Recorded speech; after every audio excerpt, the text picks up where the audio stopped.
Hi everyone, आपका स्वागत है अपने अकेडमी डबल ए में। मैं आपका गोविंद सर। आज हम लोग फिर से पढ़ेंगे वेन डायग्राम में। कल पिछली क्लास में जो हमने फैक्ट पढ़ा है उसी के आधार पर आज हम लोग कुछ प्रश्नों को लगाने का प्रयास करेंगे। जैसे हम आपके सामने कुछ प्रश्न रखते हैं। कल हमने लास्ट टाइम जाते जाते एक डायग्राम बताया और बताया कि कुछ आकृतियाँ दी रहेंगी। जैसे कुछ ज्यामिति की आकृतियाँ एक साथ दे दी जाती है, वृत्त, त्रिभुज और वर्ग आदि करके, और उनमें से कुछ नंबरों से आपसे प्रश्न पूछ लेता है। जैसे एक प्रश्न है, दिखाई गई संयुक्त रेखाकृतियों की दिखाई गई संयुक्त दिखाई गई संयुक्त संयुक्त रेखा आकृतियों में संयुक्त रेखा आकृतियों दिखाई गई संयुक्त रेखा आकृतियों में सभी सभी ज्यामिति ज्यामिति सभी ज्यामिति आकृतियों में कौन सा अक्षर आता है। ज्यामिति आकृतियों में दिखाई गई संयुक्त रेखाकृतियों में सभी ज्यामिति आकृतियां हैं तो पहला प्रश्न, कौन सा अक्षर सभी आकृतियों में आता है। पहला प्रश्न कौन सा, या पहले डायग्राम बना लेते हैं, देख लेते हैं कौन सी आकृति है, इसके बाद प्रश्नों को रखते हैं। जैसे देखिएगा, चित्र है आपके सामने कुछ इस प्रकार का, और इसी के आधार पर आपसे प्रश्नों को क्या कर रहा है, पूछ रहा है। ठीक है,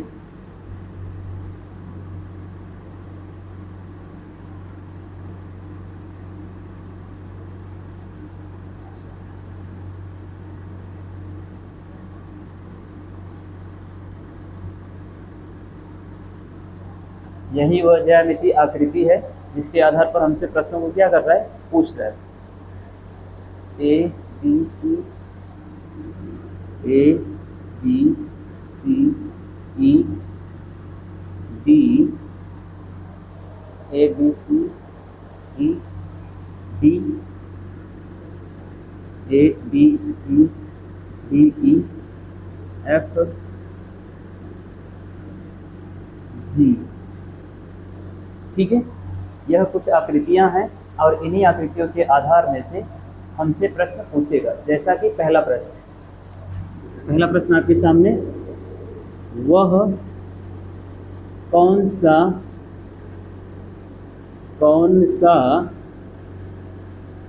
अक्षर है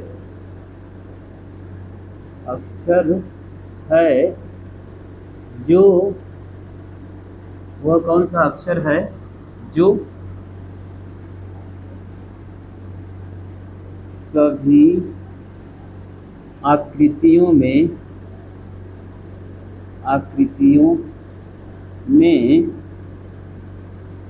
उपस्थित है।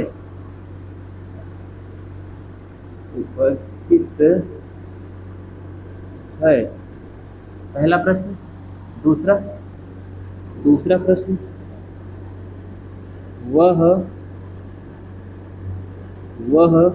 कौन सा अक्षर है जो केवल वर्ग में है,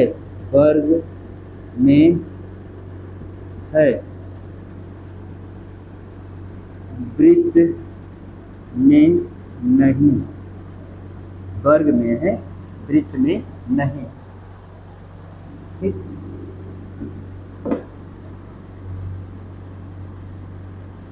वह कौन सा अक्षर है जो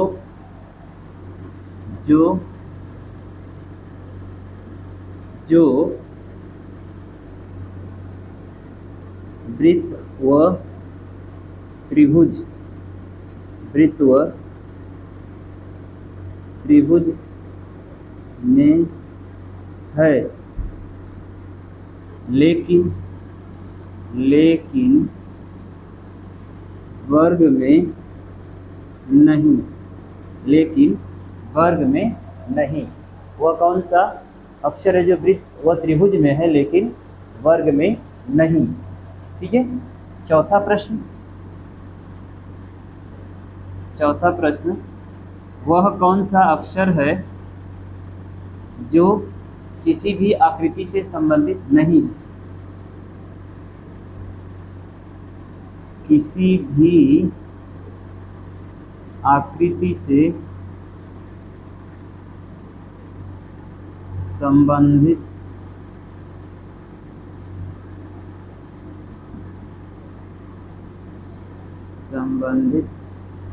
नहीं है। मतलब वह कौन सा अक्षर है जो किसी भी आकृति से संबंधित नहीं है? अगला प्रश्न, वह कौन सा अक्षर है जो वर्ग और वृत्त से संबंधित है, त्रिभुज से नहीं? वह कौन सा अक्षर है जो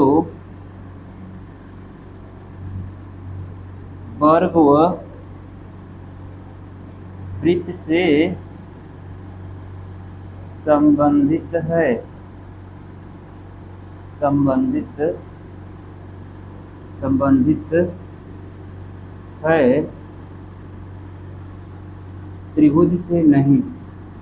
त्रिभुज से नहीं, ठीक है।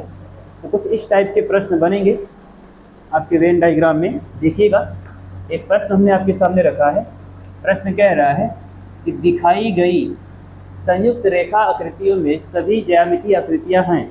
तो भाई जो आकृति दिखाई गई है ना, यह ज्यामितीय आकृतियां हैं और इनसे कुछ प्रश्न आपसे पूछ रहा है। जैसे पहला प्रश्न पूछ रहा है, वह कौन सा अक्षर है जो सभी आकृतियों में उपस्थित है? पहली आकृति यह है हमारी, क्या है? वर्ग है। दूसरी आकृति वृत्त है और तीसरी आकृति क्या है? त्रिभुज है। तीन आकृतियां हैं हमारे पास, एक है वर्ग, वृत्त, त्रिभुज। पहला प्रश्न कह रहा है कि वह कौन सा अक्षर है जो सभी आकृतियों से क्या है, मतलब सभी आकृतियों में उपस्थित है? वह अक्षर जो वर्ग में भी हो, वृत्त में भी हो और त्रिभुज में भी हो। तो ऐसी कंडीशन कहाँ बन रही है? यहाँ पर ऐसी कंडीशन है जहाँ पर एक अक्षर है ई, और यह ई जो है वर्ग में भी है, वृत्त में भी है और त्रिभुज में भी है। अगर वर्ग की बात करें तो ई आ रहा है, एफ भी आ रहा है। वृत्त की बात करें तो वृत्त में भी ई आ रहा है और एफ आ रहा है। लेकिन त्रिभुज की बात करें तो केवल ई आ रहा है, एफ नहीं आ रहा है। हमसे पूछा है कि तीनों आकृतियों में हो। क्या पूछा है? तीनों आकृतियों में हो। जाहिर सी बात है पहले वाले का जो आंसर होगा वह क्या होगा? ई होगा। क्या होगा भाई? ई। पहले प्रश्न का आंसर है वह कौन सी आकृतियां है जो वह कौन सा अक्षर है जो सभी आकृतियों में उपस्थित है? तो पहले का आंसर ई।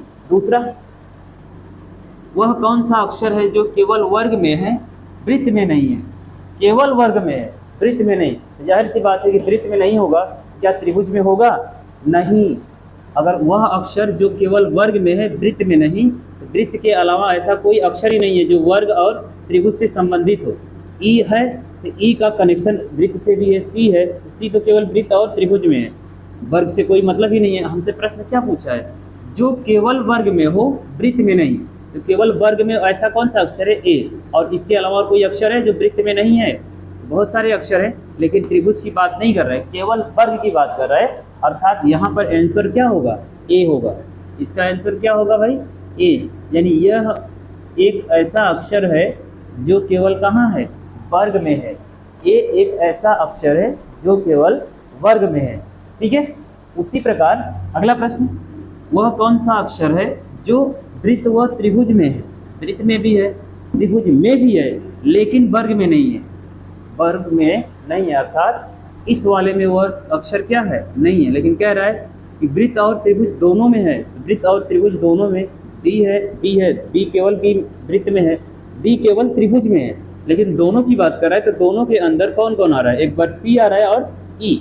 ई भी तो ऐसा है जो वृत्त और त्रिभुज में है लेकिन वर्ग में नहीं। क्वेश्चन क्या पूछा है कि वर्ग में नहीं, तो वर्ग में ई तो आ जाएगा, ई वर्ग में है। हमसे खाली पूछा है कि वृत्त और त्रिभुज, तो वृत्त और त्रिभुज दोनों का कनेक्शन केवल सी से है।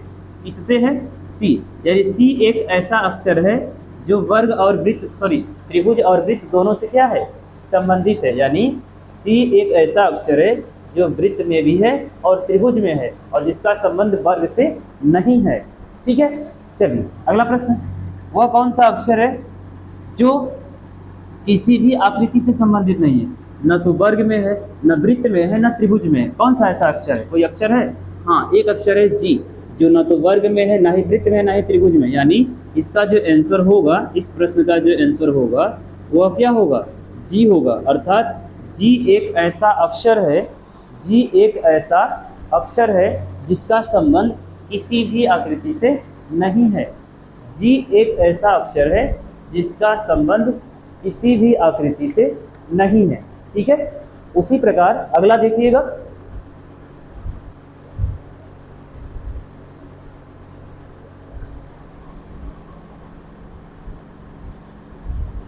चलिए उम्मीद करते हैं आप लोगों ने ट्राई किया होगा। देखिएगा अगला, वह कौन सा अक्षर है जो वर्ग व वृत्त से संबंधित है लेकिन त्रिभुज से नहीं है। मतलब वृत्त और वर्ग में वह अक्षर होगा लेकिन त्रिभुज में नहीं होगा। तो सबसे पहले त्रिभुज के अंदर जितने अक्षर है उनको हम देख लें। और क्वेश्चन क्या पूछ रहा है? क्वेश्चन कह रहा है कि वृत्त और वर्ग में उस अक्षर का संबंध है लेकिन त्रिभुज से नहीं है। तो त्रिभुज के अंदर सबको हटा दें और ऐसा कौन सा अक्षर है जो वृत्त में भी है और वर्ग में भी है? तो केवल एक अक्षर है जिसका नाम है एफ। एफ एक ऐसा अक्षर है जो वर्ग और वृत्त दोनों से क्या है, संबंधित है। एफ जो है एक ऐसा अक्षर है जिसका संबंध वर्ग और वृत्त दोनों से है। अन्य इसके अलावा जो भी अक्षर हैं उनका किसी न किसी से संबंध है। ठीक है, चलिए एक बार फिर से देखिएगा, थोड़ा स्पीड में बताते हैं। प्रश्न क्या था हमारा? प्रश्न कह रहा है दिखाई गई संयुक्त रेखा आकृतियों में सभी ज्यामितीय आकृति हैं। ये तो बात सही है भाई, सभी कौन सी आकृति हैं? ज्यामितीय आकृति हैं। अब इन ज्यामितीय आकृतियों से कुछ प्रश्न बनता है जैसा कि आपके सामने है। वह कौन सा अक्षर है जो सभी आकृतियों में है? वह कौन सा अक्षर है? तो सबसे पहले एक वर्ग है, एक वृत्त है, एक त्रिभुज है। और इन तीनों के अक्षर अंदर कौन सा ऐसा अक्षर है? तो वृत्त भी आ जाए, वृत्त भी आ जाए, त्रिभुज भी आ जाए और वर्ग भी आ जाए। ऐसा केवल एक अक्षर है ई। ई जो है ऐसा अक्षर है जो तीनों आकृतियों में है, वृत्त में भी है, वर्ग में भी है और त्रिभुज में भी है। पहले का आंसर ई। दूसरा, वह कौन सा अक्षर है जो केवल वर्ग में है, वृत्त में नहीं है? तो केवल वर्ग में है, वृत्त में नहीं है, तो क्या त्रिभुज में होगा? अगर त्रिभुज में कोई है तो वह वृत्त में भी है। हमसे केवल कह रहा है कि केवल वर्ग में हो, वृत्त में ना हो। तो वृत्त वाले को सबको हटा रहे हैं तो इसके अंदर कोई अक्षर ही नहीं बच रहा है। अर्थात वह अक्षर जो केवल वर्ग में है कौन सा है? ए। इसके अलावा कोई ना कोई वृत्त में है तो कोई त्रिभुज में है। जी तो सबसे बाहर ही है, उसकी बात ही नहीं कर रहे हैं।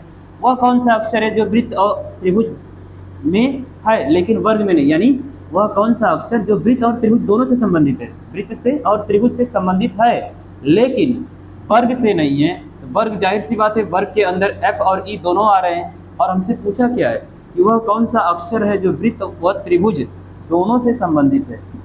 वृत्त और त्रिभुज दोनों हो लेकिन वर्ग ना हो, तो वर्ग में ई भी है, एफ भी है, लेकिन एक अक्षर ऐसा है सी जिसका संबंध केवल वृत्त और त्रिभुज से है। वृत्त में भी है और त्रिभुज में भी है, यानी सी। अगला प्रश्न, वह कौन सा अक्षर है जो किसी भी आकृति से संबंधित नहीं है? मतलब ना तो वृत्त में है, ना वर्ग में है, ना ही त्रिभुज में है। कौन सा अक्षर है? जी। अगला, वह कौन सा अक्षर है जो वर्ग व वृत्त से संबंधित है? वर्ग से और वृत्त से संबंधित है लेकिन त्रिभुज से नहीं। तो वर्ग और वृत्त के बीच संबंध है लेकिन त्रिभुज से नहीं, तो त्रिभुज में ई है। एफ एक ऐसा अक्षर है जो वृत्त और वर्ग से संबंधित है, त्रिभुज से नहीं। ठीक है, तो उम्मीद करते हैं कि ये प्रश्न आपको समझ में आया होगा। चलिए बनाइएगा स्क्रीनशॉट, बढ़ते हैं अगले प्रश्न की ओर। ये बहुत ही महत्वपूर्ण प्रश्न हैं आपके सामने।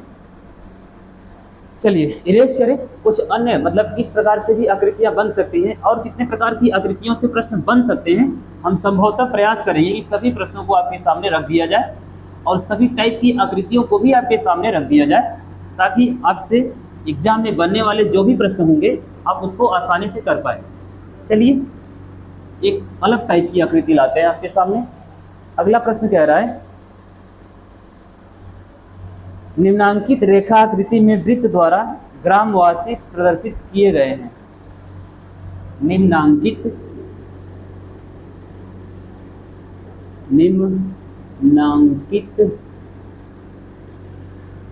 आकृतियों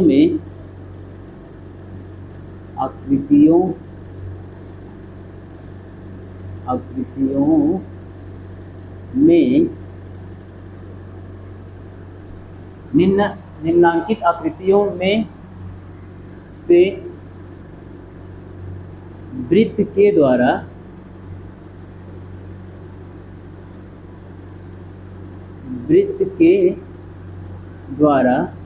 यानी जो वृत्त है ना, वृत्त के सिंबल से दिख रहा है, वृत्त के द्वारा, थोड़ा सा ऊपर करते हैं, एक मिनट, अभी सही है। निम्नांकित आकृतियों से वृत्त के द्वारा ग्रामवासियों को प्रदर्शित किया गया है।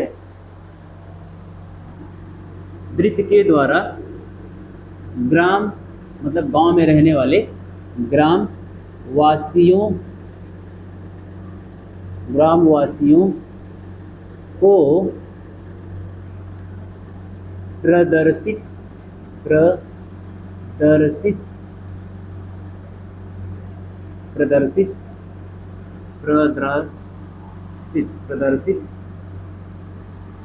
किया गया है। यानी जो भी आकृति बनेगी उस आकृति में अगर कोई वृत्त है तो उसका मतलब है ग्रामवासी। फिर आगे, त्रिभुज द्वारा शिक्षित लोगों और आयत द्वारा रोजगार में लगे हुए लोगों और त्रिभुज द्वारा मतलब अगर त्रिभुज बनाया गया तो उसके द्वारा शिक्षित लोगों, पढ़े लिखे लोग, शिक्षित लोगों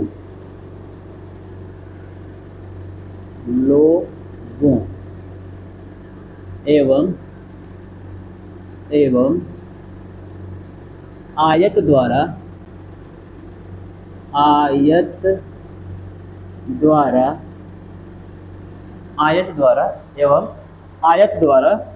रोजगार में लगे हुए लोग रोजगार मतलब कमाने वाले, काम धंधा करने वाले, रोजगार में लगे हुए लोग। आयत के द्वारा जो काम धंधा कर रहे, जैसे गिरमिटिया मजदूर हैं या रिक्शा चलाते हैं, ऑटो चलाते हैं। किस अंक द्वारा यह कथन प्रदर्शित किया गया है? किस अंक द्वारा या रोजगार में लगे हुए लोग को दर्शाया गया है? तो अब यहाँ से बनेगा प्रश्न, ठीक है। तो सबसे पहले हम लोग डायग्राम बना लें। डायग्राम है किस टाइप का, इसके बाद प्रश्न को करने का प्रयास करते हैं। देखिएगा, डायग्राम की बात करें, वृत्त हो गया, त्रिभुज हो गया, एक मिनट, छोटा छोटा रहेगा तभी हो पाएगा। दिख रहा है चित्र कि नहीं?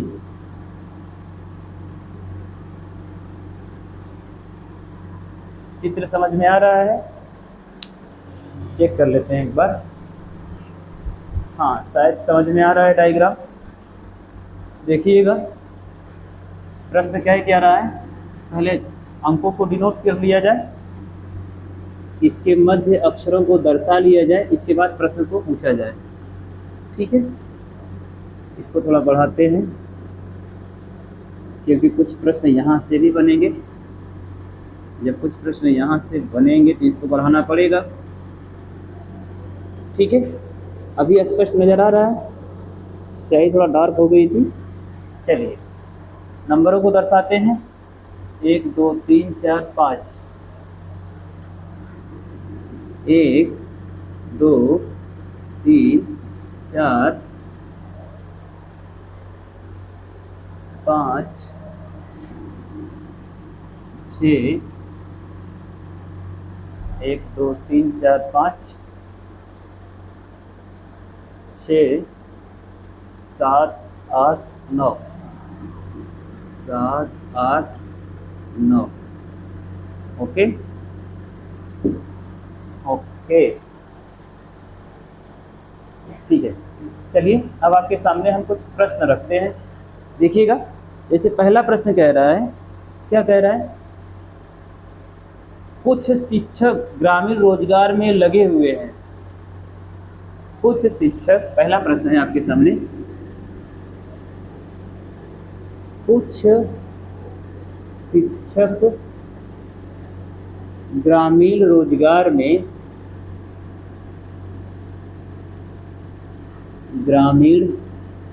रोजगार में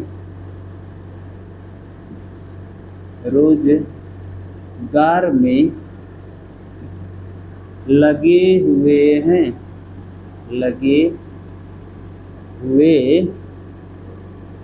हैं, ठीक है। यह तो रहा आपका पहला प्रश्न। कौन सा? पहला। दूसरा कह रहा है कितने ग्रामवासी शिक्षित हैं, या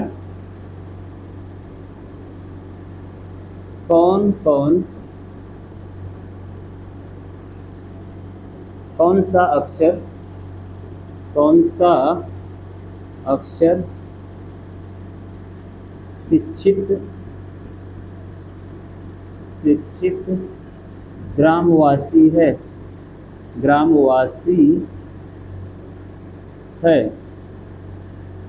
ठीक है। कौन सा अक्षर शिक्षित ग्रामवासी है? कौन सा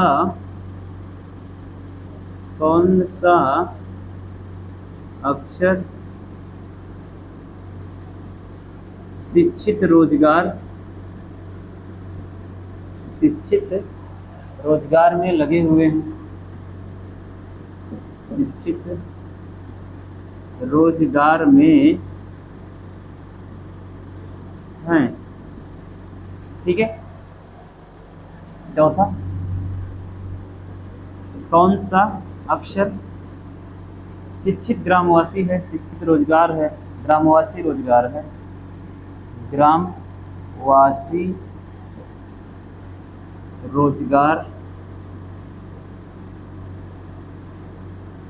में लगा हुआ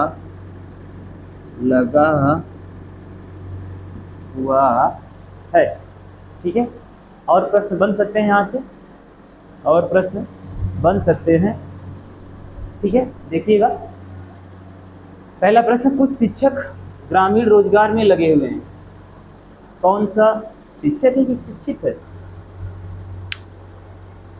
शिक्षक, यहाँ पर शिक्षक की बात कर रहे हैं। कुछ शिक्षक, हाँ, शिक्षक कनेक्शन हो सकता है, जाहिर सी बात है कि जो शिक्षक होगा वो शिक्षित होगा, ठीक है। अब कोई जरूरी थोड़ी कि सभी शिक्षक शिक्षक ही हो, लेकिन सभी शिक्षक क्या होते हैं? शिक्षित होते हैं, तो इनको शिक्षित समझ के चलेंगे। एक प्रश्न और बना ही लेते हैं, क्या बना ले भाई? रहने देते हैं। चलिए, पहला प्रश्न, कुछ शिक्षक ग्रामीण रोजगार में लगे हुए हैं। तो शिक्षक का मतलब है ये शिक्षित से, किससे है? शिक्षित। तो सबसे पहली बात, ग्रामीण, ग्रामवासी कौन है? ग्रामवासी को प्रदर्शित कौन कर रहा है? वृत्त, यानी ये जो वृत्त के अंदर है ना, ये सभी के सभी क्या है? ग्रामवासी है, ठीक है। और शिक्षित लोगों को कौन प्रदर्शित कर रहा है? त्रिभुज, यानी इस त्रिभुज के अंदर जो व्यक्ति है, वह क्या है? शिक्षित है। और आयत द्वारा, मतलब इस आयत के अंदर जो है ना, वह क्या है? रोजगार में लगा हुआ है। तो आयत के अंदर है 2 3 4 5, यानी यही 4 लोग हैं जो रोजगार में लगे हुए हैं। शिक्षित की बात करें तो जो त्रिभुज में है, यानी 1 4 6 7, यह लोग क्या है? शिक्षित है।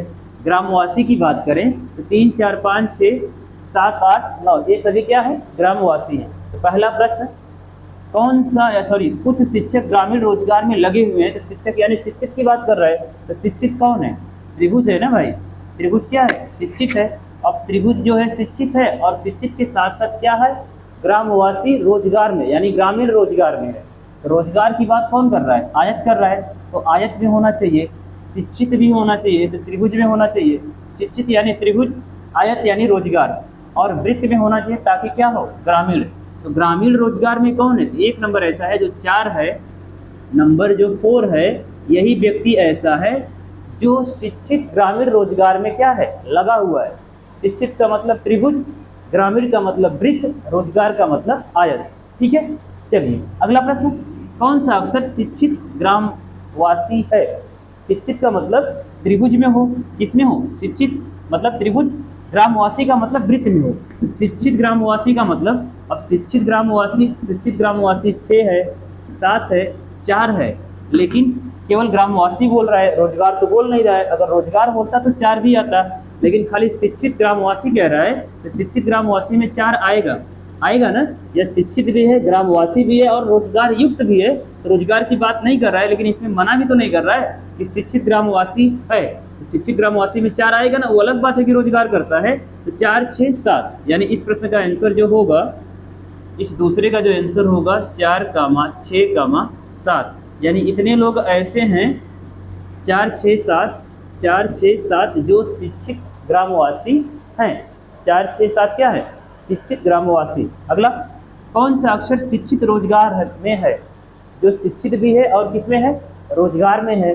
तो शिक्षित रोजगार, अब ग्रामीण की तो बात कर नहीं रहा है, लेकिन शिक्षित की बात कर रहा है। तो शिक्षित जाहिर सी बात है त्रिभुज, रोजगार का मतलब आयत। तो शिक्षित रोजगार में कौन है? 4, अर्थात यहाँ पर आंसर क्या होगा? 4 होगा। यही जो है व्यक्ति जो शिक्षित भी है और रोजगार युक्त भी है। अगला, कौन सा ऐसा अक्षर जो ग्रामवासी रोजगार में लगा हुआ है? ग्रामवासी भी है और रोजगार में भी लगा हुआ है। शिक्षित की बात कर नहीं रहा है, खाली ग्रामवासी और रोजगार की बात कर रहा है। तो 3 और 5, 3 और 3, 5 ऐसे 2 व्यक्ति हैं जो अशिक्षित होते हुए भी क्या है? रोजगार में लगे हुए हैं, यानी ग्रामवासी हैं और रोजगार में लगे हुए हैं। ग्रामवासी हैं और रोजगार में क्या है? लगे हुए हैं। ठीक है, एक नंबर हम और बढ़ा देते हैं और एक अगला प्रश्न बना ही देते हैं। ठीक है, अगला प्रश्न 5वां ले लेते हैं। 5वां प्रश्न, शिक्षित बेरोजगार, कौन सा अक्षर ऐसा अक्षर जो शिक्षित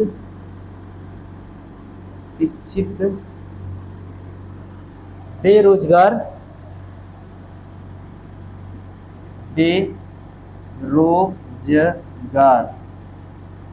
है? शिक्षित बेरोजगार है, यह इसका आंसर है। इसके सामने रखते हैं 3, 5। ठीक है, अगला प्रश्न कह रहा है कि वह कौन सा अक्षर है जो शिक्षित बेरोजगार है? यानी शिक्षित का मतलब किस में हो? त्रिभुज में हो। बेरोजगार का मतलब आयत से बाहर हो। तो आयत से बाहर तो ग्रामवासी भी है ना, लेकिन शिक्षित बेरोजगार की बात कर रहा है, ग्रामवासी की बात नहीं कर रहा है। अगर प्रश्न कहता है कि शिक्षित ग्रामवासी बेरोजगार, तब उसके अंदर 6 आता, 8, 7 और 9, ये सभी लोग आते हैं। लेकिन केवल बोल रहा है हमसे शिक्षित है और बेरोजगार है, ग्रामवासी का जिक्र नहीं किया है। और ऑप्शन भी हमारे पास दिया हुआ है 1, यानी इस प्रश्न का जो आंसर होगा वह क्या होगा? 1, यानी 1 एक ऐसा नंबर है जो शिक्षित के साथ साथ क्या है? बेरोजगार है, और इसका ग्रामवासी से कोई संबंध नहीं है। ग्रामवासियों से इसका कोई संबंध नहीं है। एक प्रश्न हम और चाहे तो बना सकते हैं यहाँ से, देखिएगा छठा क्या बनेगा?